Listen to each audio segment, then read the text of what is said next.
ഞാറു നടുമ്പമാടുത്തു വന്നു ഒരു കാര്യം ചൊന്ന മറന്നതെന്തേ കൂട്ടായിരിപ്പാൻ വിളിച്ചതല്ലേ ഏനു കൂട്ടിനു കൂട്ടായി വന്നതല്ലേ.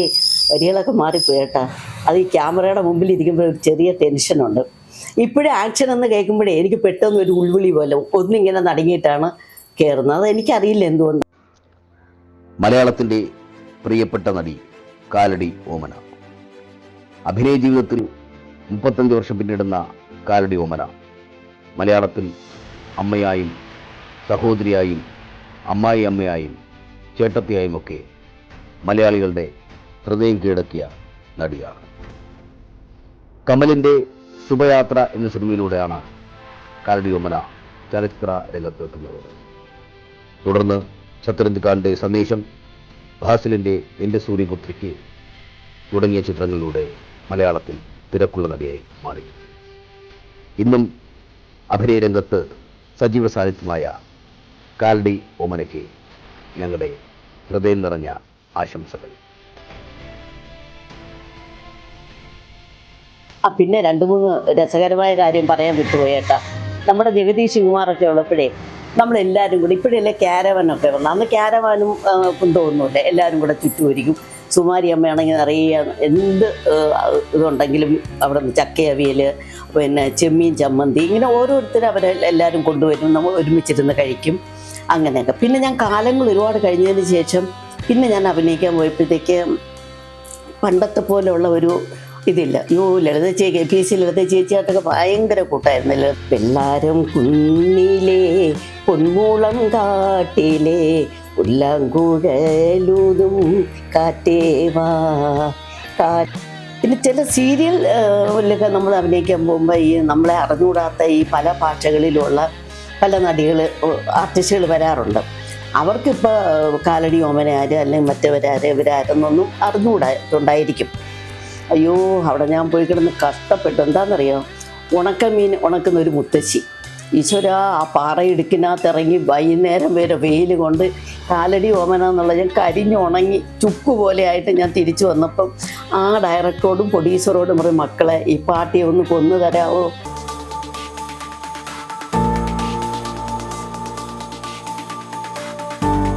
എല്ലാവർക്കും നമസ്കാരം. എൻ്റെ പേര് കാലടി ഓമന. ഈ കാലടി ഓമന എന്ന് പറഞ്ഞു വർഷങ്ങളായിട്ട് ഇങ്ങനെ പറഞ്ഞുകൊണ്ടിരിക്കുന്ന എൻ്റെ പേര് കാലടി ഓമന. ലൈഫ് ഫോക്കസിലേക്ക് എൻ്റെ കുഞ്ഞു വീട്ടുവിശേഷങ്ങൾ. അപ്പോൾ കാലടി ഓമന എന്ന് കേൾക്കുമ്പോഴേ അറിയാം, അപ്പോൾ കുറച്ച് കാലടി വിശേഷങ്ങളൊക്കെ ആയിരിക്കും എന്ന് തോന്നും. കുഞ്ഞു വിശേഷങ്ങളുമായിട്ട് വന്നതാണ്. പക്ഷേ എനിക്ക് ഒരുപാട് സന്തോഷം തോന്നിയത് നമ്മുടെ നടൻ അശോകൻ. അയ്യോ, ഭയങ്കര സ്നേഹമാണ്. ഞാൻ മക്കളെയൊന്നും വിളിച്ചാൽ അത്രയും വിളിക്കത്തില്ല. അശോകൻ്റെ ചേട്ടൻ ഹരികുമാർ സാറ്, സന്തോഷ്, സുരേഷ് ഗോവിന്ദ്, അങ്ങനെ ഇവർ എല്ലാവരും കൂടെ അടങ്ങുന്ന ഒരു ഞങ്ങളൊരു കുടുംബത്തിലൊരു കുഞ്ഞു വർത്തമാനമാണ് കേട്ടോ കൂട്ടുകാരെ. ഞാനേ വളരെ കുഞ്ഞിലേ അഭിനയിക്കാൻ വന്നതാണ്. ശരിക്കും പറയുകയാണെങ്കിൽ മെരിലാൻഡാണ് എൻ്റെ എല്ലാം. പക്ഷെ അന്നത്തെ കാലത്ത് മെരിലാൻഡിനെ സിനിമയെക്കുറിച്ചോ അതിനെക്കുറിച്ചോ ഒന്നും അറിയില്ല. നമ്മൾ സാധാരണ പറയില്ലേ, വിശപ്പിൻ്റെ ആക്രാന്തം അല്ലെങ്കിൽ വിശപ്പിൻ്റെ വിളി. അപ്പോൾ എൻ്റെ അച്ഛന് ന്യൂ തിയേറ്ററിൻ്റെ ഫ്രണ്ടിലൊരു മാടക്കടയുണ്ട്. അപ്പോൾ ആ കടയിൽ ഞാൻ എപ്പോഴും പോയിരിക്കും. അപ്പോൾ അവിടെ എല്ലാവരും പറയും, സത്യം മാഷ് വന്നു, നസീർ സാറ് വന്നു, മിസ് കുമാരി, ഇങ്ങനെയൊക്കെ പറയാം. അപ്പോഴും അവരെയൊക്കെ അതിനെക്കുറിച്ച് എനിക്ക് അത്ര ആധികാരികമായിട്ടൊന്നും അറിയത്തില്ല. പക്ഷെ ഞാനിങ്ങനെ നോക്കും. ശരിക്കും പറഞ്ഞാൽ ശിവരാത്രി ദിവസങ്ങളിലൊക്കെ കുട്ടികളെല്ലാം ഉറക്കമുളയ്ക്കും. അപ്പം നമ്മൾ ന്യൂ തിയേറ്ററിലെ സിനിമ കാണും, ചിത്ര തിയേറ്ററിൽ പോകും, സെൻട്രൽ തിയേറ്ററിൽ പോകും, ഇങ്ങനെ കറങ്ങി ഇങ്ങനെ വരും. അപ്പോഴും പറയാം, അവിടെ SP പിള്ള അച്ഛൻ വന്നു, അടൂർ പങ്കജം അമ്മ വന്നു എന്നൊക്കെ പറയാം. അപ്പോഴവിടെ എല്ലാം കയറി ഇറങ്ങി അവരെല്ലാം നോക്കി ഇങ്ങനെ, കൊച്ചുകുട്ടിയല്ലേ, കൂടുതൽ കാര്യങ്ങളൊന്നുമില്ല. അപ്പം അങ്ങനെ പോകുമ്പോൾ എനിക്കിപ്പോഴും നല്ല ഓർമ്മയുണ്ട്. ഈ അടൂർ പങ്കജം ചേച്ചി, പിന്നെ നമ്മുടെ മഞ്ജു പിള്ളയുടെ അപ്പൂപ്പനാണല്ലോ SP, അദ്ദേഹമൊക്കെ അവിടെയുണ്ട്. അവർ അത്രയും വലിയ നടന്മാരാണെന്നൊന്നും എനിക്കറിയില്ല. എന്നോട് പറയും, എന്തെങ്കിലും വാങ്ങി കൊണ്ടു കൊടുക്കുക, നിൻ്റെ അച്ഛൻ്റെ കടയിൽ വാസനപ്പാക്കുണ്ടോ, വെറ്റയുണ്ടോ? ഞാൻ അപ്പോൾ ഞങ്ങളുടെ കടയിലെല്ലാം ഉണ്ടെന്ന് പറയും. അപ്പോൾ അവർ പറയുന്നതല്ലേ ഇവിടുന്ന് വാങ്ങിച്ച് ഞാൻ അവിടെ കൊണ്ടു കൊടുക്കും. അപ്പോൾ അവരെനിക്ക് എന്തെങ്കിലുമൊക്കെ കഴിക്കാനൊക്കെ തരും. അങ്ങനെ ആ ഒരു നല്ല ഓർമ്മ എനിക്കുണ്ട്. ഞാനൊരു കലാകാരിയായതോ അല്ലെങ്കിൽ ഞാനിങ്ങനെ ഇന്ന് ഞാൻ അതുകൊണ്ട് ജീവിക്കുന്നതും എൻ്റെ മക്കളെയൊക്കെ നല്ല നിലയിലാക്കാനും ഒക്കെ എൻ്റെ തുടക്കം എന്ന് പറയുന്നത് മേരിലാൻഡിലെ സുബ്രഹ്മണ്യ മുതലാളിയാണ്. അവിടെ നിന്നാണ് എൻ്റെ തുടക്കം. അപ്പം ഞാൻ അവിടെ പല ഭാഷകളിലും വരും. ചൊല്ലു തമ്പി ചൊല്ലു, ഭക്ത കുചേല, അങ്ങനെയാണ് NT രാമറാവ് സാറിനെയൊക്കെ. അവരൊക്കെ അത്രയും വലിയ നടന്മാരൊന്നും എനിക്കറിയത്തില്ല. എല്ലാ ആൾക്കൂട്ടത്തിൽ ഇപ്പം നമ്മളെ വിളിച്ച് പറയും എന്താ അവിടെ പൂവിടാൻ പറയും. അപ്പോൾ എല്ലാ പൂവും കൂടെ വരി അവിടെ കൊണ്ടിടും. പിന്നെ ഇങ്ങോട്ട് ഓടി വരാൻ പറയും. അപ്പം നമ്മൾ ഓടി വരും. ഇത് അഭിനയമാണെന്നൊന്നും അറിയില്ല. പിന്നെ കാലങ്ങൾക്ക് ശേഷമാണ് ഞാനൊരു നടിയായിട്ട്, അത് നമ്മുടെ ചിത്തിര തിരുനാൾ മഹാരാജാവിൻ്റെ അവിടെ അദ്ദേഹത്തിൻ്റെ ജന്മദിനത്തിന് അവിടെ നാടകം കളിക്കാറുണ്ട്. അപ്പോൾ അങ്ങനെ ജഗതി NK ആചാര്യയുടെ ലഹരി എന്ന് പറഞ്ഞൊരു നാടകത്തിൽ ഞാനും കൊട്ടാരത്തിൽ, എനിക്ക് തോന്നുന്നു ചിത്തിര തിരുനാൾ മഹാരാജാവ് ജീവിച്ചിരിക്കുമ്പോൾ ഞാനൊരു 5 പ്രാവശ്യമെങ്കിലും കൊട്ടാരത്തിൽ നാടകം അഭിനയിച്ചിട്ടുണ്ട്. അപ്പം മഹാരാജാവ് നമുക്കൊരു പുടവ, ഒരു നല്ല ഇത്രയും വീതിയുള്ള നല്ല കസവുള്ളൊരു പുടവ തരും. അപ്പം നമ്മളിങ്ങനെ വാങ്ങി ഇങ്ങനെ തൊഴുതുകൊണ്ടപ്പോൾ പറയും പൊന്നു തമ്പുരാൻ എൻ്റെ പുടവയാണ് എന്ന് പറയുമ്പോൾ നമ്മളതിങ്ങനെ വാങ്ങിയിട്ട് പുറകെ പോകും. പക്ഷെ അത് എനിക്കൊരു നല്ലൊരു ഓർമ്മയാണ്. പിന്നെ ഞാൻ നമ്മുടെ തിരുവനന്തപുരം ആകാശവാണിയിൽ, ഞാൻ ബാലലോകം മുതൽ അവിടുത്തെ ആർട്ടിസ്റ്റാണ്. അവിടെ S രാമൻകുട്ടി നായർ സാറ്, പിന്നെ വിക്രമൻ സാറ്, TS രാധാമണി ചേച്ചി, ഒരുപാട് പ്രഗത്ഭരായ ജഗതി NK ആചാര്യ, കേശവദേവ് സാറ്. അപ്പം അവരൊക്കെ ഉള്ള കാലത്ത് ഞാൻ ചെറിയ കുട്ടിയാണ്. ഞാൻ അവിടെ ബാലലോകത്തിലൊക്കെ പോകുമ്പോഴത്തേക്കും ഭയങ്കര സന്തോഷമാണ്. ആഹാരമൊന്നും ഇല്ലെങ്കിലും കുറേ കലാകാരെയൊക്കെ കാണാം. അങ്ങനെയാണ് ആൾ ഇന്ത്യ റേഡിയോയുടെ തുടക്കം. അത് കഴിഞ്ഞ് ഞാൻ അമച്ചൂർ നാടകങ്ങളിൽ അഭിനയിക്കാനായിട്ട്, അത് ഈ ആർട്സ് ക്ലബ്ബൊക്കെ ഉണ്ടല്ലോ, അവർ ഒരു വർഷത്തിൽ വാർഷികമൊക്കെ വരുമ്പോൾ ഇങ്ങനെ വിളിക്കും, അങ്ങനെ അഭിനയിക്കാൻ പോകും. അപ്പോൾ വീട്ടിൽ ഒത്തിരി സാമ്പത്തിക ബുദ്ധിമുട്ടും വിഷമങ്ങളൊക്കെ ഉണ്ട്. ഞങ്ങൾ വാടകയ്ക്കായിരുന്നു താമസിച്ചത്. പല പല സ്ഥലത്തും വാടകയ്ക്ക് താമസിച്ചിട്ടുണ്ട്. വാടക കൊടുക്കാൻ ഒരുപാട് ബുദ്ധിമുട്ടിയിട്ടുണ്ട്. പിന്നെ ശരിക്കും പറഞ്ഞാൽ എല്ലാവരും പറയില്ലേ അച്ഛനും അമ്മയും കഷ്ടപ്പെട്ട് നിന്നെ ഞാൻ വളർത്തിയില്ലേ, നീ എന്നെ നോക്കുന്നില്ല എന്ന്. പക്ഷേ ശരിക്കും പറഞ്ഞാൽ ഞാനാണ് എൻ്റെ അച്ഛനെയും അമ്മയും നോക്കിയതും അവർക്കൊരു ബുദ്ധിമുട്ടും ഇല്ലാതെ. എൻ്റെ ഓർമ്മ വെച്ച നാൾ മുതൽ അച്ഛനും അമ്മയ്ക്കും ഞാൻ തന്നെയാണ് ഭക്ഷണം കൊടുക്കുന്നതാണെങ്കിൽ ഞാൻ ജോലി ചെയ്യുമ്പോൾ കിട്ടുന്നതിൻ്റെ അങ്ങനെ നാടകം കളിച്ചുകൊണ്ടിരിക്കുമ്പോൾ പൂജപ്പുര ഇവിടെ ഒരു ആർട്സ് ക്ലബ്ബുണ്ട്, കൈരളി ആർട്സ് ക്ലബ്ബ്. അവിടെ പൂജപ്പുര രാധാകൃഷ്ണൻ അവരൊക്കെ എൻ്റെ പഴയകാല സുഹൃത്തുക്കളാണ്. അവിടെ ഞാൻ നാടകം അഭിനയിച്ചുകൊണ്ടിരിക്കുമ്പോൾ നാടകം കാണാൻ വന്നൊരു പ്രേക്ഷകൻ എൻ്റെ അഭിനയം കണ്ടിട്ട്, എനിക്ക് തോന്നുന്നു എന്നമ്പിള്ള സാറിൻ്റെ കാപാലികയാണെന്നാണ് തോന്നുന്നത്, അല്ലെ സുലോചന എന്ന് പറഞ്ഞൊരു ക്യാരക്ടറാണ് ഞാൻ ചെയ്തത്. അപ്പം ചെറിയ കുട്ടിയാണ്. അപ്പോൾ ആ നാടകം കണ്ടുകൊണ്ടിരുന്ന ഒരു പ്രേക്ഷകൻ വന്നു, ഗ്രീൻ റൂമിൽ വന്നപ്പോൾ എൻ്റെ അച്ഛനും ഉണ്ട്. നല്ല രസമുണ്ട് കാണാൻ, സുന്ദരിയാണ്, നല്ല അഭിനയമാണെന്നൊക്കെ പറഞ്ഞു. അപ്പോൾ എൻ്റെ അച്ഛൻ ആ മനുഷ്യനോട് ചോദിച്ചു, ഇവിടെ എങ്ങനെ വീട് വാടകയ്ക്കുണ്ടോ എന്ന് ചോദിച്ചു. അപ്പം ഞാൻ നേരത്തെ പറഞ്ഞില്ലേ, നമുക്ക് പല സ്ഥലത്തും നമ്മൾ വാടകയ്ക്ക് താമസിക്കുമ്പോൾ വാടക കൃത്യമായിട്ട് കൊടുക്കാൻ പറ്റാറില്ല, കാരണം നമ്മുടെ ബുദ്ധിമുട്ടുമുണ്ട്. അപ്പോൾ പലരും നമ്മളെ അവിടെ നിന്ന് അവർ ഒഴിപ്പിക്കുകയാണ്. അപ്പോൾ പറഞ്ഞ് ഇവിടെ പൂജപ്പുര ഒരു വീടുണ്ടെന്ന് പറഞ്ഞ്. ആ മനുഷ്യൻ്റെ കഷ്ടകാലം എന്ന് തന്നെ പറയട്ടെ. അങ്ങനെ പൂജപ്പുര വീട് കണ്ടു. അങ്ങനെ ഞാനും എൻ്റെ അച്ഛനും അമ്മയും കൂടെ ആ വീട് നോക്കി വന്നു. അപ്പോൾ അവരുടെ വീടിൻ്റെ തൊട്ടടുത്താണ് ഈ ഒഴിഞ്ഞു കിടക്കുന്ന വീട്. അതും അറിയപ്പെടുന്ന ഒരു പന്തളം കോളേജിലെ ഒരു പ്രൊഫസർ രവീന്ദ്രനാഥ് സാറിൻ്റെ വീടാണ്. ആ വീട്ടിൽ ഞങ്ങൾ താമസിക്കാൻ പൂജപ്പുര വരുന്നു. അതിൻ്റെ തൊട്ടടുത്ത് തന്നെ എൻ്റെ നാടകം കാണാൻ വന്ന എൻ്റെ സുഹൃത്തിൻ്റെ വീട് തൊട്ടപ്പുറത്താണ്. എൻ്റെ സുഹൃത്തെന്നല്ല, പരിചയക്കാരൻ. പക്ഷെ ആ ഒരു ബന്ധം, ഞാൻ തന്നെ വീട് നോക്കുന്നു, അമ്മയും അച്ഛനെയും നോക്കുന്നു, ഞാൻ അഭിനയിക്കാൻ പോകുന്നു. അത് കഴിഞ്ഞ് ഒരു വക പഠിക്കാനാവാതെ പുസ്തകം മറ്റേ കറുത്ത റബ്ബർ ബാൻഡ് കൊണ്ട് കെട്ടി അതും എടുത്ത് കഷത്ത് വെച്ചുകൊണ്ട് സ്കൂളിൽ പോകുന്നു. അവിടെ ചെല്ലുമ്പോൾ സാറന്മാരാടി അത്രയും കൊള്ളും. ഒരു വക പഠിക്കാൻ നേരമില്ല. എങ്ങനെയാണ് പഠിക്കുന്നത്? കാരണം രാത്രിയിലൊക്കെ എവിടെയെങ്കിലും ഒറ്റ നാടകങ്ങൾ അഭിനയിക്കാൻ പോകും. അതിൻ്റെ ഒരു ഓഹരി എന്തെങ്കിലുമൊക്കെ കഴിച്ചുകൊണ്ട് അച്ഛൻ്റെ പക്ഷെ എന്നെ നോക്കി. പക്ഷേ അച്ഛന് ഈ മരിച്ചുപോയ ആൾക്കാരെ കുറിച്ച് നമ്മൾ കുറ്റം പറയാൻ പാടില്ല, അതുകൊണ്ട് ഞാൻ പറയുന്നില്ല. അങ്ങനെയുള്ള ജീവിതത്തിൽ എൻ്റെ അയൽവക്കക്കാരനായ ഈ ബാസിച്ചേട്ടന് എൻ്റെ കഷ്ടതയിൽ കണ്ടിട്ട് എന്നോടൊരു സിമ്പതി തോന്നുകയും എന്നെ കല്യാണം കഴിക്കാമെന്ന് പറഞ്ഞപ്പോൾ സത്യം പറയട്ടെ ഞാൻ ഞെട്ടിപ്പോയായിരുന്നു. എൻ്റെ ദൈവമേ, എന്നെപ്പോലെ ഇത്രയും കഷ്ടപ്പാടി കിടക്കുന്ന ഒരു പെണ്ണിനെ ഒരു വലിയ വീട്ടിൽ പണ്ട് മുട്ടത്ത് വർക്കി നമ്മൾ മനോരമയിൽ നോവൽ വായിച്ചിട്ടില്ലേ, സമ്പന്നനായ പണക്കാരൻ പാവപ്പെട്ട പെണ്ണിനെ കെട്ടുന്ന എന്ന് പറഞ്ഞതുപോലെ ശരിക്കും അത് തന്നെയാണ്. ഞാൻ ഒരിക്കലും വിചാരിച്ചില്ല എനിക്ക് അങ്ങനെ ഒരു ഭാഗ ജീവിതം ഉണ്ടാകുമെന്നോ അല്ലെങ്കിൽ ഇങ്ങനെയൊക്കെ ആവുമെന്നോ ഞാൻ പ്രതീക്ഷിച്ചതേയില്ല. എന്നിട്ട് അതങ്ങനെ ഞങ്ങളുടെ സ്നേഹബന്ധം അങ്ങനെ നടന്നുകൊണ്ട് പോകുമ്പോൾ ഇതെൻ്റെ അമ്മയ്ക്കും അച്ഛനും മനസ്സിലായി. അവർ തകർന്നു പോയി. അവരെന്താണെന്നറിയാമോ, ഞാൻ കല്യാണം കഴിച്ചു പോയാൽ അവരെങ്ങനെ ജീവിക്കും? മറ്റത് ഞാൻ നാടകം അഭിനയിച്ചും, അന്ന് സീരിയലൊന്നുമില്ല, നാടകം അഭിനയിച്ചൊക്കെ നന്നായിട്ട് പോണതല്ലേ, സ്വന്തമായിട്ടൊരു വീടില്ല. അപ്പോൾ അവർക്ക് ഭയങ്കര എതിർപ്പായിരുന്നു. പക്ഷെ അവരുടെ വീട്ടുകാർ അറിഞ്ഞില്ല. എൻ്റെ വീട്ടുകാർ തന്നെ അവിടെ ചെന്ന് പറഞ്ഞ് പ്രശ്നം ഉണ്ടാക്കി. പാവം എൻ്റെ ചേട്ടനെ അവർ നമ്മളിൽ നിന്ന് ഈ നാടേ കടത്തി കളഞ്ഞു. മൂത്ത ചേട്ടൻ മർച്ചൻ്റ് നേവിയിലെ ക്യാപ്റ്റനായിരുന്നു എൻ്റെ ഹസ്ബൻഡിൻ്റെ. അപ്പോൾ അദ്ദേഹത്തിൻ്റെ കൂടെ പോയി. 10 വർഷത്തെ പ്രണയത്തിന് ശേഷമാണ് വാക്ക് പാലിച്ചു എൻ്റെ ബാസി ചേട്ടൻ എന്നെ കല്യാണം കഴിച്ചു. 5 വർഷം ഞങ്ങൾ കണ്ടിട്ടേ ഇല്ല. നല്ല ജീവിതമായിരുന്നു. പിന്നെ തിരിഞ്ഞു നോക്കേണ്ടി വന്നിട്ടില്ല. നല്ല ജീവിതമായിരുന്നു. ഞാൻ ഇന്ന് ഈ ഇൻ്റർവ്യൂ പറയുന്ന ഈ വീടാണ് ഞാൻ ആദ്യമായിട്ട് നാടകം അഭിനയിച്ച് വാങ്ങിച്ച. അന്ന് 4000 രൂപയായിരുന്നു 4 സെൻറ്റ് ഈ വീട്. പിന്നെ അച്ഛനും അമ്മയ്ക്കും, എൻ്റെ അമ്മയുടെ പേരിലാണ് ഞാൻ ഈ വീട് വാങ്ങിയതുമൊക്കെ. കാരണം ഞാൻ കല്യാണം കഴിച്ചു പോയാലും എൻ്റെ അമ്മ കഷ്ടപ്പെടാൻ പാടില്ല. അമ്മയ്ക്ക് കുറച്ച് മാനസിക പ്രശ്നങ്ങൾ ഉള്ള അമ്മയായിരുന്നു. പിന്നെ സ്നേഹസമ്പന്നനായ ഭർത്താവ്. ഞങ്ങൾ 10-26 വർഷം നന്നായിട്ട് ജീവിച്ചു. 2 പെൺമക്കളുണ്ട് എനിക്ക്, മഞ്ജുവും മീരയും. മഞ്ജു പഠിത്തമൊക്കെ കഴിഞ്ഞിട്ട് പ്രവാസിയാണ് കല്യാണം കഴിച്ചത്. അവർ ബോംബെയിൽ സെറ്റിൽ ചെയ്തിരിക്കുന്നു. 2ാമത്തെ മകൾ മീര, അച്ഛൻ്റെ ജോലിയാണ് അവൾക്ക് കിട്ടിയത്. 2 മക്കൾക്ക് ഞാൻ നല്ല വിദ്യാഭ്യാസം കൊടുത്തു.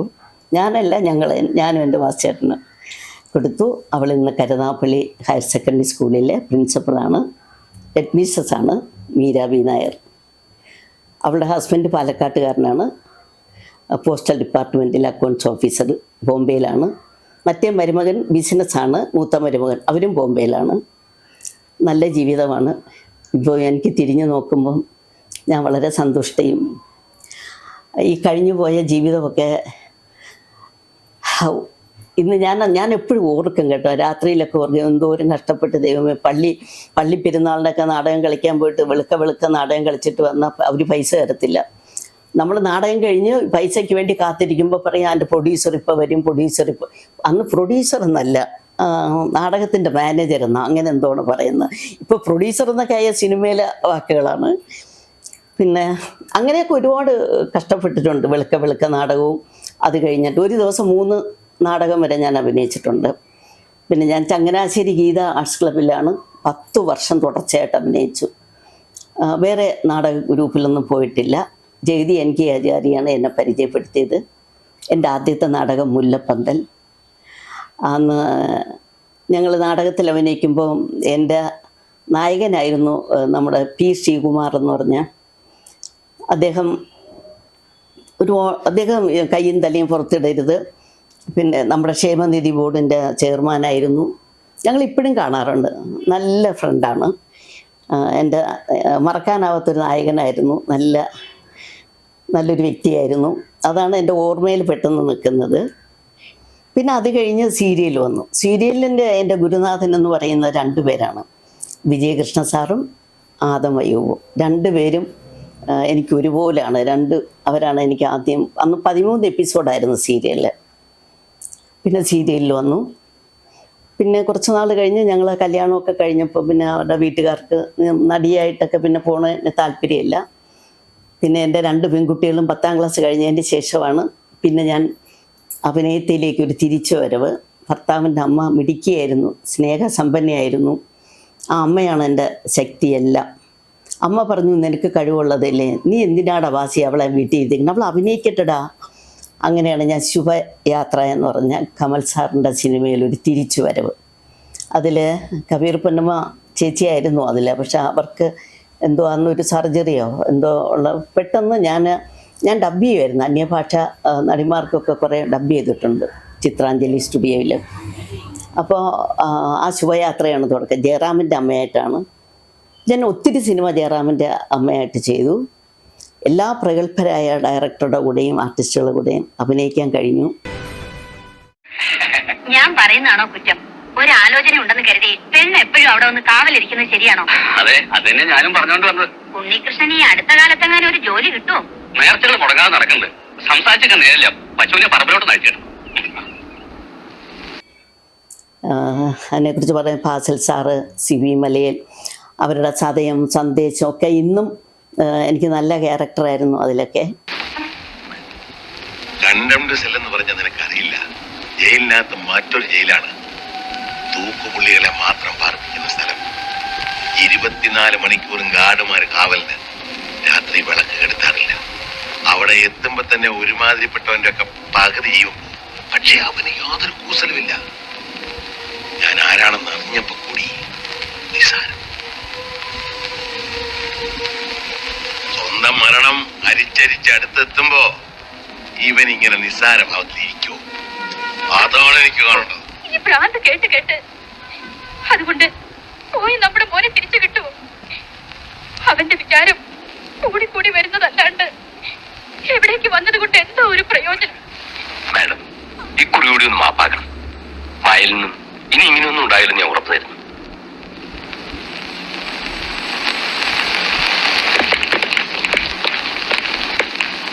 ആശുപത്രി അധികൃതരെ കണ്ട് ഞാൻ കേസ് പിൻവലിക്കാൻ ഏർപ്പാടാക്കാം. പോലീസിലും ഞാൻ പറഞ്ഞോളാം. മാഡം ദേവി ഇത് ആക്ഷനൊന്നും എടുക്കരുത്. മകേശ്വര, നീ പേടിക്കണ്ട, എനിക്കൊന്നും പറ്റില്ല. ഈശ്വരൻ എന്റെ കൂടെ ഉണ്ട്. എന്തായാലും വെള്ളത്തിൽ കിടന്ന് മരിക്കേണ്ട ഗതികേട് എനിക്കുണ്ടാവില്ല. പാട്ടി, അതിന് ഞങ്ങളൊരു രസം പറഞ്ഞതല്ലേ? എന്ത് വേണമെങ്കിലും പറഞ്ഞു. മുകളിൽ ഒരാളുണ്ടെന്നുള്ള വിചാരം വേണം.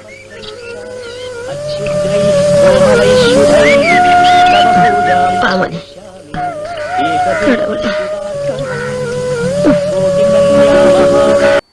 പിന്നെ KR ഷൺമുഖം എന്ന് പറഞ്ഞൊരു പ്രൊഡക്ഷൻ കൺട്രോൾ ഒരു ഉണ്ടായിരുന്നു.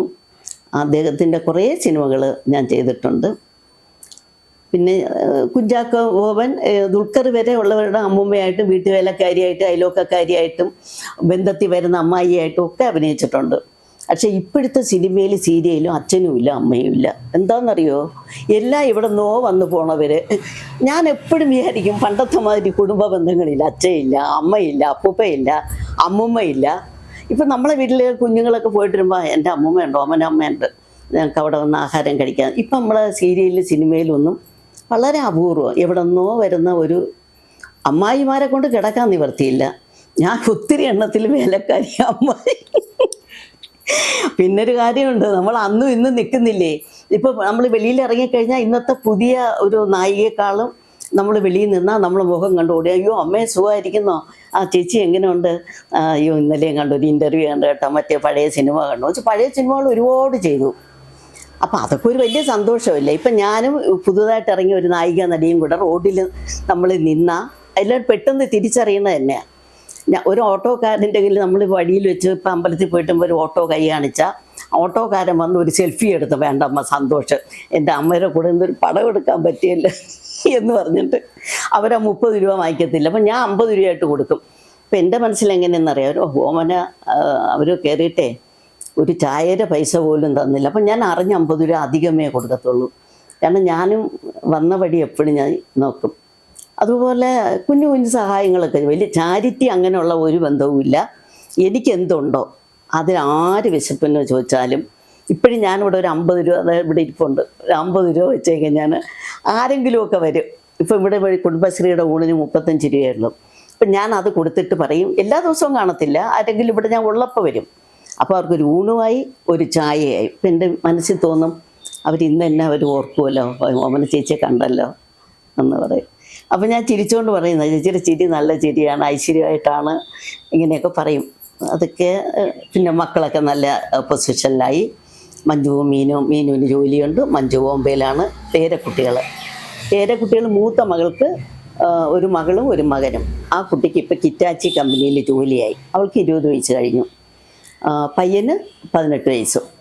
എൻ്റെ രണ്ടാമത്തെ മകളുടെ കുട്ടി മീനാക്ഷിയും കുഞ്ഞുണ്ണി. മീനാക്ഷി +2-ലും കുഞ്ഞുണ്ണി 8ാം ക്ലാസ്സിലും. അപ്പം ഞാൻ അവരോടൊപ്പമാണ് താമസിക്കുന്നത്. അപ്പോൾ വളരെ സന്തോഷം. പിന്നെ നമ്മൾ വയസ്സായി വരുമ്പം നമ്മൾ ഒറ്റപ്പെടൽ ഭയങ്കരമാണ്. ഇപ്പം 26ാമത്തെ വർഷമാണ് എൻ്റെ വാസുചേട്ടൻ പോയിട്ട്. അപ്പം ഞാൻ ഇതുവരെ ഒരു സ്വപ്നം പോലും കണ്ടിട്ടില്ല.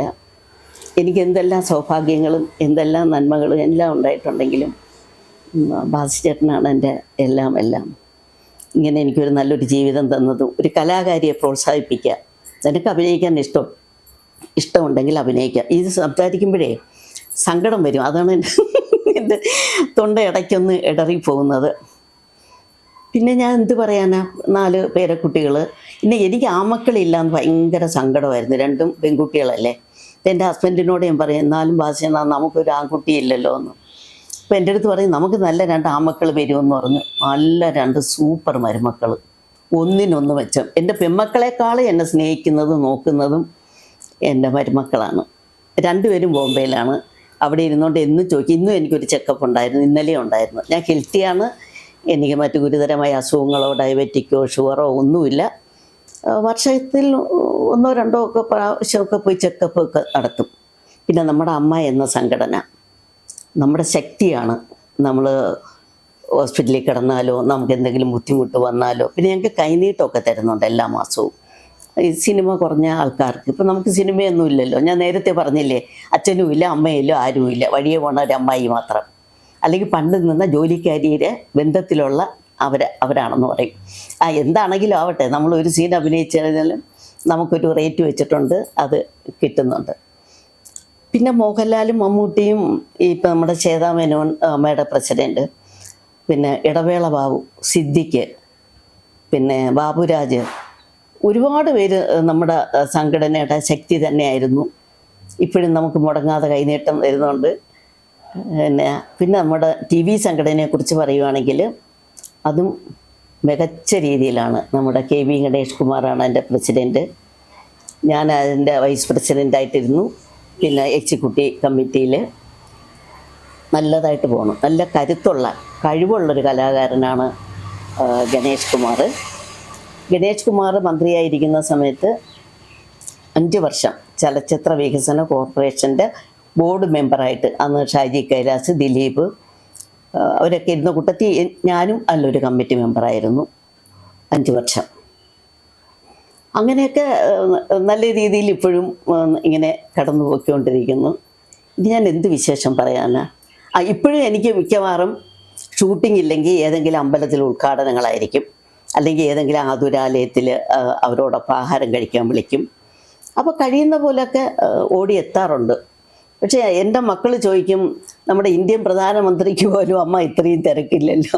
അമ്മ നേരം വെളുത്ത് കഴിഞ്ഞാൽ അമ്മയ്ക്ക് തിരക്കോട് തിരക്ക്. അത് കാരണം എന്താണെന്നറിയാമോ? എത്താൻ പറ്റുന്നിടത്തൊക്കെ ഓടി എത്തുക. നമുക്ക് ജീവിതം ഒന്നല്ലേ ഉള്ളൂ. അപ്പോൾ ആ ജീവിതം സന്തോഷിക്കുക, കഴിഞ്ഞുപോയ ദുഃഖങ്ങളെ ഓർത്ത് കരയാതിരിക്കുക, അങ്ങനെയൊക്കെയാണ്. എങ്കിലും ഇടയ്ക്കിടയ്ക്ക് ഒറ്റപ്പെടലിൻ്റെ വിഷമം ചിലപ്പോൾ തോന്നാറുണ്ട്. പിന്നെ കുഴപ്പമില്ല, നന്നായിട്ട് ജീവിക്കുന്നു. ഇതൊക്കെ വലിയ നല്ല ആരോഗ്യം ദൈവം തരട്ടെ എന്നാണ് ഞാൻ പ്രാർത്ഥിക്കുന്നത്. പിന്നെ എല്ലാവരും ചോദിക്കും ഷുഗറുണ്ടോ പ്രഷറുണ്ടോ എന്നൊക്കെ ചോദിക്കും. ഇത് രണ്ടും എനിക്കില്ല. പിന്നെ ആസ്മയുടെ പ്രശ്നമുണ്ട്, വല്ലപ്പോഴും ശ്വാസം മുട്ടലൊക്കെ. എന്തെങ്കിലുമൊക്കെ ഒന്ന് വേണ്ടേ നമുക്ക്. പിന്നെ വാടക കൊടുക്കാതെ കയറി കിടക്കാനൊരു വീട്, എൻ്റെ ഹസ്ബൻഡിൻ്റെ എൻ്റെ പേരിലാണ്. എന്തെങ്കിലുമൊക്കെ അദ്ദേഹം വാങ്ങിയിട്ടുണ്ടെങ്കിൽ അതൊക്കെ എൻ്റെ സ്വന്തം പേരിൽ. എന്നോട് പറഞ്ഞിട്ടുണ്ട്, നീ ഒരു കാര്യം എപ്പോഴും മനസ്സിലാക്കണം, നമ്മൾ ജീവിച്ചിരിക്കുമ്പോൾ നമുക്ക് എന്തുണ്ടോ അത് അപ്പോഴും തന്നെ എല്ലാവർക്കും ഷെയർ ചെയ്യരുത്. നമ്മുടെ കാലശേഷം നമ്മുടെ മക്കൾക്ക് നമുക്ക് എന്തുണ്ടെങ്കിലും അവർക്കാണല്ലോ.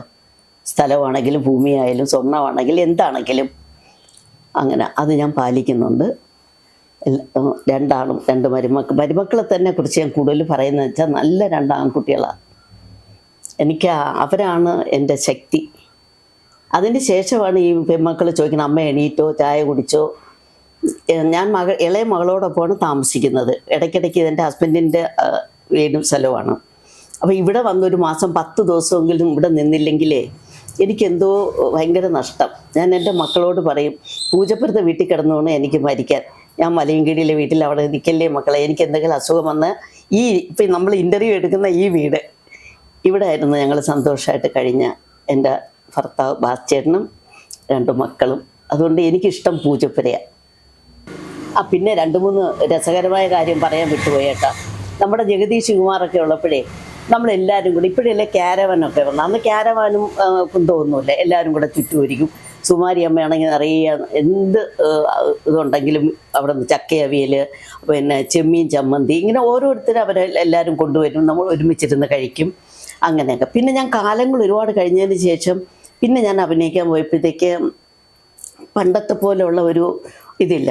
ലളിത ചേച്ചി, KPC ലളിത ചേച്ചിയായിട്ടൊക്കെ ഭയങ്കര കൂട്ടായിരുന്നു ലളിത ചേച്ചി. കാരണം നമ്മൾ നാടകരംഗത്ത് നിന്നേ വന്നവരാണ്. പൊന്നമ്മ അവരെല്ലാവരും, പിന്നെ സുമാരി അമ്മ, അതുപോലുള്ള ഒരു കൂട്ടമൊന്നും ഇപ്പം അങ്ങനെ വലുതായിട്ട് ഇപ്പം ഇല്ല. കാരണം പുതിയ തലമുറയിലെ ചെറുപ്പക്കാരികളും ചെറുപ്പക്കാരന്മാരും അവർ കിട്ടിക്കഴിഞ്ഞാൽ മൊബൈൽ നോക്കുക, ക്യാരവാനിൽ പോവുക ഒക്കെ. അപ്പം നമുക്ക് അങ്ങനെയുള്ളൊരു കൂട്ടമൊന്നും ഇപ്പം അങ്ങനെയില്ല. പക്ഷേ അവർ നല്ല പെരുമാറ്റമാണ്. പിന്നെ ചില സീരിയലിലൊക്കെ നമ്മൾ അഭിനയിക്കാൻ പോകുമ്പോൾ ഈ നമ്മളെ അറിഞ്ഞുകൂടാത്ത ഈ പല ഭാഷകളിലുള്ള പല ആർട്ടിസ്റ്റുകൾ വരാറുണ്ട്. അവർക്കിപ്പോൾ കാലടി ഓമനയാര് അല്ലെങ്കിൽ മറ്റവരാര് ഇവരാരെന്നൊന്നും അറിഞ്ഞുകൂടായിട്ടുണ്ടായിരിക്കും. എല്ലാവരുടെ കാര്യമല്ല, ചിലവരിൽ നിന്ന് എനിക്ക് അങ്ങനെ തോന്നിയിട്ടുണ്ട്. നമ്മൾ കടന്നു വരുമ്പോൾ നമ്മളിങ്ങനെ കസേര ഇങ്ങനെ നോക്കും എവിടെ ഇരിക്കുക എന്നുള്ളത്. നമ്മുടെ മക്കളെ പഠിപ്പിച്ചിരിക്കുന്ന മുതിർന്നവർ വന്നാൽ വിഷ് ചെയ്യുക, അവരെ സ്നേഹമായിട്ട് പറഞ്ഞ് അവരിയ്ക്കുക എന്നൊക്കെ അല്ലേ. അവരൊക്കെ നമ്മളോട് എനിക്കങ്ങനെ 1-2 തോന്നിയിട്ടുണ്ട്. പക്ഷെ അവർക്ക് നമ്മളെ അറിയത്തില്ല, അന്യഭാഷ കുട്ടികളായതുകൊണ്ടാണ്. പിന്നെ ഇപ്പോൾ സീരിയൽ വളരെ കുറഞ്ഞ്, ഞാനിപ്പോൾ ആനന്ദരാഗം, സുധാമണി സൂപ്പറാണ്. പിന്നെ ഞാൻ ചെന്നൈയിൽ 2 തമിഴ് സീരിയൽ ചെയ്തു. അയ്യോ, അവിടെ ഞാൻ പോയി കിടന്ന് കഷ്ടപ്പെട്ടു. എന്താണെന്നറിയോ, ഉണക്കമീൻ ഉണക്കുന്ന ഒരു മുത്തശ്ശി, ഈശ്വര, ആ പാറയിടുക്കിനകത്ത് ഇറങ്ങി വൈകുന്നേരം വരെ വെയിൽ കൊണ്ട് കാലടി ഓമന എന്നുള്ള ഞാൻ കരിഞ്ഞ് ഉണങ്ങി ചുക്ക് പോലെ ആയിട്ട് ഞാൻ തിരിച്ചു വന്നപ്പം ആ ഡയറക്ടറോടും പ്രൊഡ്യൂസറോടും പറയും, മക്കളെ ഈ പാട്ടിയെ ഒന്ന് കൊന്നു തരാമോ, എനിക്ക് വെയിൽ കൊണ്ട് ചുളുങ്ങി ഞാൻ ഇങ്ങനെ ആയിപ്പോയി മക്കളെ എന്നെ. അപ്പം പറഞ്ഞു, അയ്യോ അപ്പടിയാ, അയ്യോ അമ്മ അത് എങ്ങനെയാ, അയ്യോ മക്കളെ എനിക്ക് വയ്യ, എനിക്ക് ഒരുപാട് അസുഖങ്ങളൊക്കെ ഉണ്ടെന്നൊക്കെ പറഞ്ഞ് വല്ല വിധേനയും പാട്ടിയെ കൊന്നവർ കേട്ടോ. പാട്ടി ഈ ഉണക്കമീൻ ഉണക്കി പാട്ടി ഒരു ദിവസം ഉണക്കമീൻ എടുക്കാൻ പോയപ്പോൾ കടലിൽ വീണ് അങ്ങ് പോയതായിട്ട് തീർന്നു. അങ്ങനെ ചെന്നൈയിലിപ്പം ഒന്നൊന്നുമില്ല, ഇപ്പം നാട്ടിലൊക്കെ ഉള്ള. പിന്നെ ഇപ്പം അങ്ങനെ ഓടി നടന്നങ്ങ് ഒരുപാടൊന്നും അഭിനയിക്കുന്നില്ല. ഇപ്പം ഞാൻ നെയ്ത്ത് തൊഴിലാളികളെ കുറിച്ചൊരു ഡോക്യുമെൻ്ററി ഇപ്പോൾ ഇവിടെ നടക്കുന്നു, ബാലരാമപുരം കൈത്തറി. അതിലിപ്പം ഞാൻ അഭിനയിച്ചുകൊണ്ടിരിക്കുന്നുണ്ട്. 2 ദിവസം കഴിഞ്ഞ് ഒന്നും ആയില്ല, അങ്ങനെ പോകണം. എല്ലാ ദിവസവും എന്തെങ്കിലുമൊക്കെ കാണും. അത് തന്നെ ഒരു ഭാഗ്യമല്ലേ കൂട്ടുകാരെ.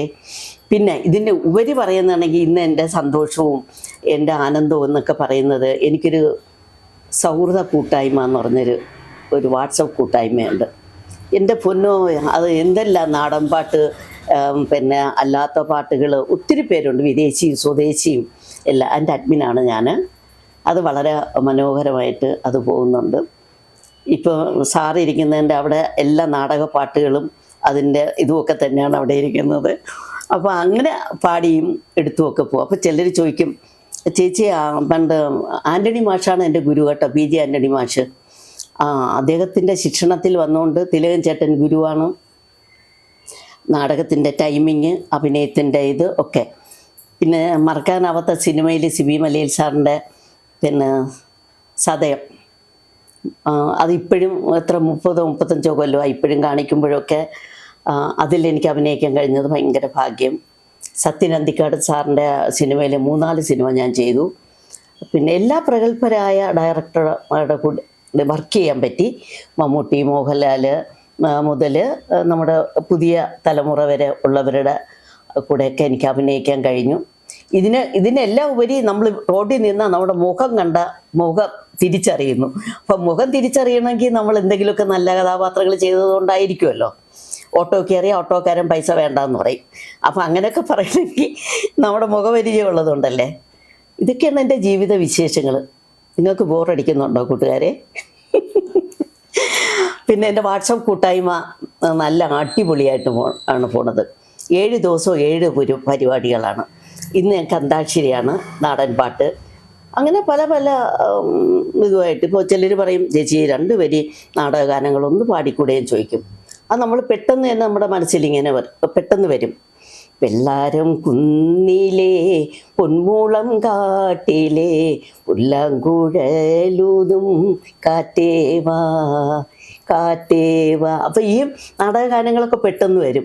അതുപോലെ ആൻ്റണി മാഷ് അഭിനയിച്ചല്ലേ, ഞാറു നടുമ്പമാടുത്തു വന്നു ഒരു കാര്യം ചൊന്ന മറന്നതെന്തേ, കൂട്ടായിരിപ്പാൻ വിളിച്ചതല്ലേ, ഏനു കൂട്ടിനു കൂട്ടായി വന്നതല്ലേ. വരികളൊക്കെ മാറിപ്പോയി കേട്ടാ. അത് ഈ ക്യാമറയുടെ മുമ്പിൽ ഇരിക്കുമ്പോൾ ഒരു ചെറിയ ടെൻഷനുണ്ട്. ഇപ്പോഴും ആക്ഷൻ എന്ന് കേൾക്കുമ്പോഴേ എനിക്ക് പെട്ടെന്ന് ഒരു ഉൾവിളി പോലെ ഒന്നിങ്ങനെ നടുങ്ങിയിട്ടാണ് കയറുന്നത്. അതെനിക്കറിയില്ല എന്തുകൊണ്ടാണെന്ന്.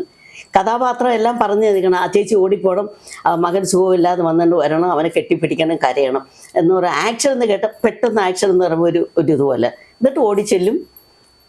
അല്ല ഞാൻ പറയണം, അത് അങ്ങനെ ഉള്ള ഒരു ശിക്ഷണത്തിൽ നമ്മൾ നല്ല ഗുരുക്കന്മാരെ കൂടെ നമ്മൾ വർക്ക് ചെയ്തതുകൊണ്ട് ആ ഒരു ഗുരുത്വവും അതുമൊക്കെ എന്നും മനസ്സിനകത്തുണ്ട്.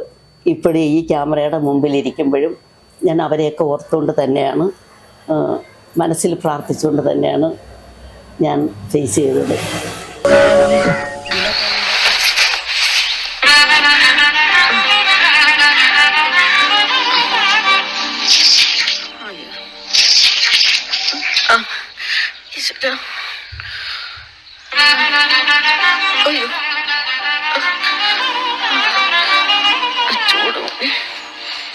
അതൊക്കെ മതി മോനെ. അയ്യോ, കൈയൊക്കെ വേദനയാണ്. അയ്യോ,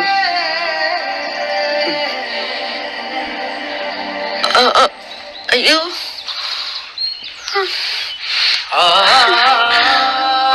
എന്റെ മോനെ കഷ്ടപ്പെടും.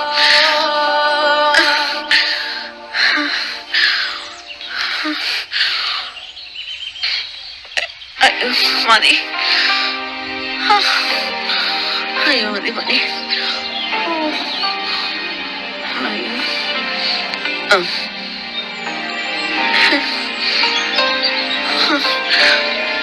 വേദനയാണ് എല്ലാം.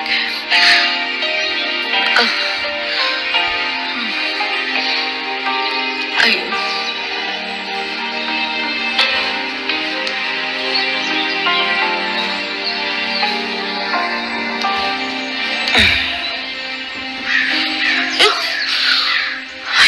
വിരലൊക്കെ വേദന.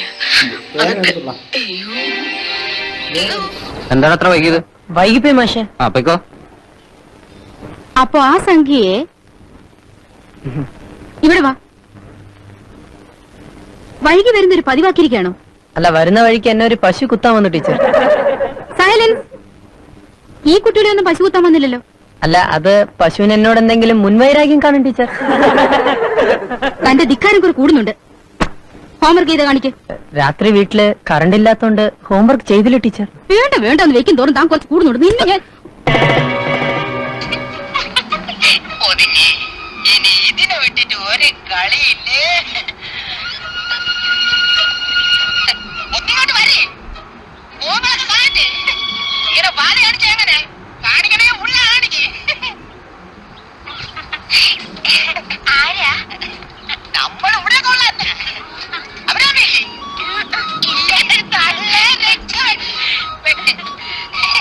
എനിക്കിത് മതി ഫിക്സ്.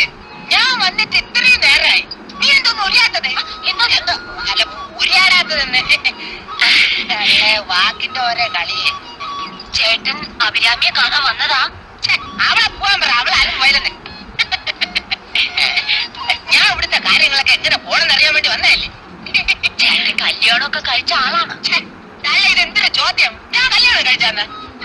അമ്മയുടെ അപ്പി ഇതുവരെ നിന്നെ പോലൊരു ചന്തമുള്ള പെണ്ണിനെ ഞാൻ കണ്ടിട്ടില്ല. അതുകൊണ്ടല്ലേ കല്യാണം കഴിക്കാത്ത. എന്റെ മുരുക, എനിക്ക് എന്തിനാ ഇത്രയും സൗന്ദര്യം തന്നത്? അമ്മയുടെ അപ്പി എന്റെ പേര് മുരുകനെന്നല്ല പ്രവൃത്തി. അതിരിക്കട്ടെ, അപ്പിനെ കല്യാണം കഴിക്കാം ഇല്ലോ? കള്ള എന്റെ ടൈം. അതിരിക്കട്ടെ, എന്തുവരെ കെട്ടായിരുന്നേ?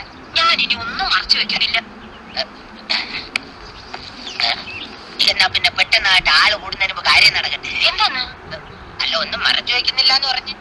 ഞാൻ എന്റെ കഥന കഥ പറയുമായിരുന്നു ചേട്ടാ. ആ പ്രതീക്ഷയും പോയി. എനിക്ക് എന്റെ കഥയൊന്നും കേൾക്കണ്ട. എനിക്ക് എന്തായാലും നിന്നെ ഇഷ്ടപ്പെട്ടു. കുട്ടിക്ക് എന്നെ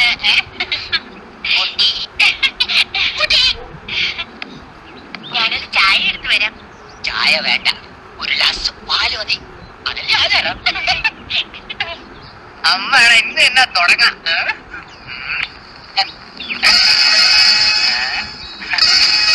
തള്ള ഇതെന്തിന് ഓട്ടിന്റെ പോലെ സ്റ്റീറിങ്ങോ?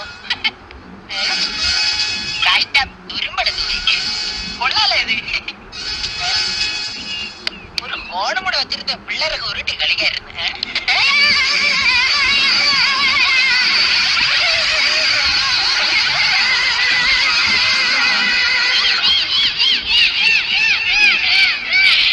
ചേട്ടാ, നമുക്ക് കല്യാണം കഴിക്കാം.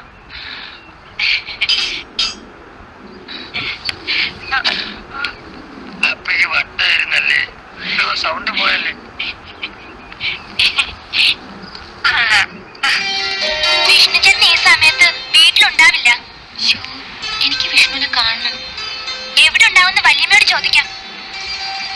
ആരാ? മദാമ ചേച്ചിയാ. വിഷ്ണുചേട്ടനെ കാണാൻ വന്നതാ ചേച്ചി. അമ്മയുടെ അസുഖം എങ്ങനെയുണ്ട്? കുറവുണ്ട് കുഞ്ഞെ. വിശേഷം മാറണമെങ്കിൽ മരിച്ചേ പറ്റൂ. ആ, വിഷ്ണു എപ്പോഴും മോടെ കാര്യം പറയാറുണ്ട്. വിഷ്ണുവിന് എന്നെ വലിയ ഇഷ്ടമാണ്. എനിക്ക് വിഷ്ണുവിനെ. സന്ധ്യയ്ക്കും മറ്റും ഒറ്റയ്ക്ക് ഇറങ്ങി നടക്കരുത്. ഇവിടത്തെ എല്ലാ മനുഷ്യരെയും വിശ്വസിക്കാൻ കൊള്ളില്ല. ആ, വിഷ്ണു എവിടെ പോയി? അരിയും മറ്റും മേടിക്കാൻ പോയതാ. ഇപ്പൊ എത്തും. അമ്മണി, ഈ കുഞ്ഞിന് എന്താ കുടിക്കാൻ കൊടുക്കുക? ഒന്നും വേണമെന്നില്ല. ഞങ്ങള് പാവങ്ങളാ. ഈ വീട് കണ്ടില്ലേ? അയ്യോ, അതുകൊണ്ടല്ല. എനിക്ക് വിഷ്ണുവിനെ അമ്മയും ഈ വീടും ഒക്കെ ഇഷ്ടം. മാതാമ ചേച്ചി പാവുക. വിഷ്ണു ചേട്ടനേക്കാൾ പാവുക. വിഷ്ണു എന്നെ കാണാൻ വന്നില്ലെങ്കിലും ഞാൻ വിഷ്ണുവിനെ കാണാൻ വരും. 2 ദിവസമായില്ലേ കണ്ടിട്ട്. ഞാനിതിൽ ആനയെ ബീച്ചിലെല്ലാം തെരഞ്ഞു. കുരിച്ച് വീട്ടുതറങ്കിലാക്കിയിരിക്കുന്ന കരുതിയത്. ആ, ഞാൻ വന്ന എന്തിനാന്നറിയോ? വേഗം റെഡിയാവും. എന്തിനാ? എനിക്കിന്ന് ദ ഗ്രേറ്റ് സിംഗർ അശ്വതി തമ്പുരാട്ടിയെ കാണണം.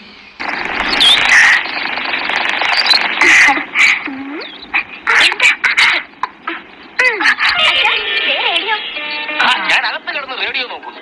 എവിടെ കാണാനാ? ഭഗവാനെ, ആ ബാലചന്ദ്രന് TV ജോലി കിട്ടാഞ്ഞത് ഭാഗ്യം. മോളെ, ഇനി 10 ദിവസം കൂടി കഴിഞ്ഞാലേ നിന്റെ ആകാശവാണിക്കാരൻ മധുരപുത്രമായിട്ട് എത്തൂ. അതിനു മുമ്പ് നീ അവന്റെ ശബ്ദം കെട്ടിപ്പിടിച്ചോണ്ട് നടന്നാലോ. ഇനി ഞാൻ ബാറ്ററി മേടിച്ചിട്ട് എന്ത് നാരായണി. കൊള്ളാം കൊള്ളാം. നിങ്ങൾ എന്തിനാ മോളെ കുറ്റം പറയുന്നത്? നിങ്ങളും ആരും മോളെ കണ്ടു പോയേ പിന്നെ റേഡിയോന്റെ മുന്നിൽ നിന്ന് മാറിയതേ ഇല്ല. അത് പിന്നെ ഞാൻ സ്റ്റേറ്റ് ഫോർവേഡ് ആയതുകൊണ്ട്. എന്റെ അച്ഛന്റെ ഈ സ്ട്രേറ്റ് ഫോർവേഡ് പറച്ചിൽ കാരണം എനിക്ക് വഴി കൂടി നടക്കാൻ വയ്യാണ്ടായി. സ്ട്രേറ്റ് ഫോർവേഡിന്റെ മോള് പോണു, സ്ട്രേറ്റ് ഫോർവേഡിന്റെ മോള് പോണെന്നാ ആൾക്കാർ പറയണേ. ഓ, എനിക്ക് വയ്യ എന്റെ അമ്മേ. സ്കൂളിൽ പോകാൻ സമയമായോ? എന്നാ വല്ല കഴിച്ചിട്ട് പോവാൻ നോക്കാം.